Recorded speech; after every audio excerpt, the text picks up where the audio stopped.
Binaries, Dynaquattro. Sorry, I'm kind of late on this one. Not my fault. I got this sample just a few days ago.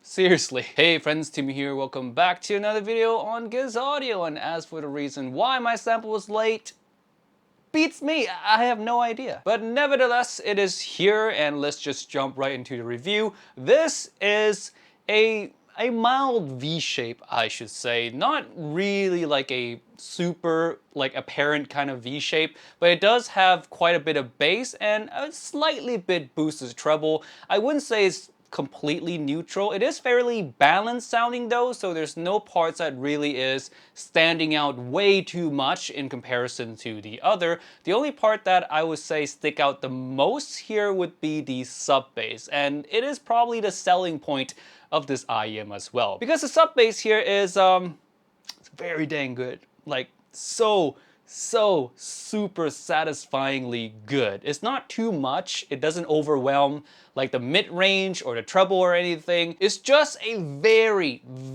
well done sub-bass response. It has its own space, it doesn't intrude, while at the same time it is powerful enough to make an impact, and it is powerful enough to be somewhat the star of the show, or the highlight of the IEM, if you will. Like, it's not just a well done sub bass that kind of blends in with the rest of the signature. You don't really notice it, you just notice it's good.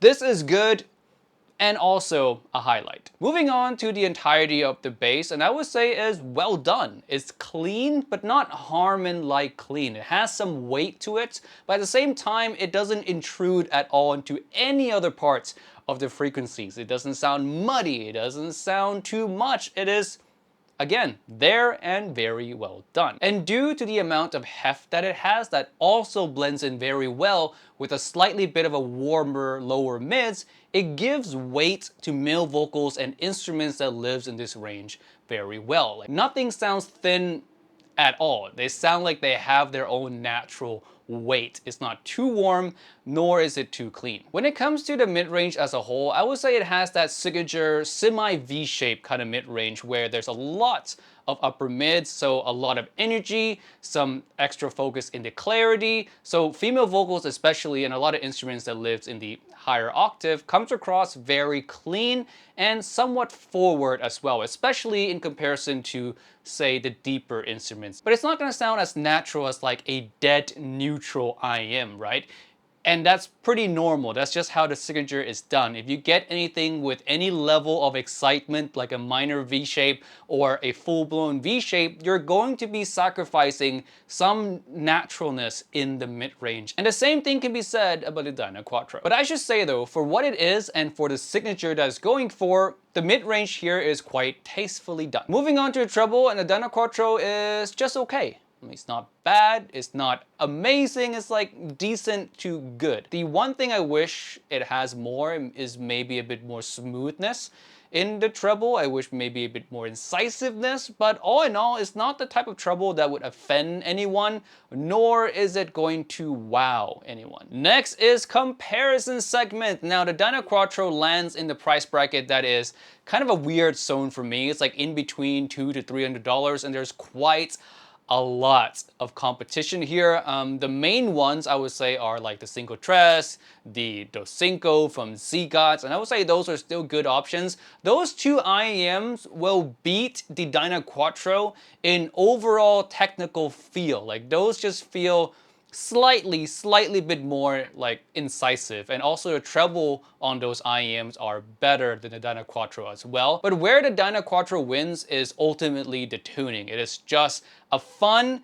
inoffensive tuning that is super versatile, and I couldn't really pick out any flaws or any red flag with the tuning of the Dynaquattro. As a mild V shape, the Dynaquattro is one of the better done ones out there, especially under $300. So Dynaquattro, better in tuning than the Cinco and Cinco Tres, lose a bit in the treble and the tech. Next is the comparison with Alpha Performer 5, and similar stories here. I think the P5 is better in treble and in tech by a slight margin, but ultimately loses to the Dynaquattro in tuning. The tuning on a Dynaquattro is just it's just great. Like if I were to just grade on tuning alone, Dynaquattro can play ball with IEMs in the $300 to $500 even. All right, final verdict time. I'm gonna give the Dynaquattro a halfway green thumbs up. Very, very competent tuning wise. The only thing that's holding it back is ultimately the treble, the details, the bit of incisiveness, the attack of instruments could be better. Those are the only things that's holding it back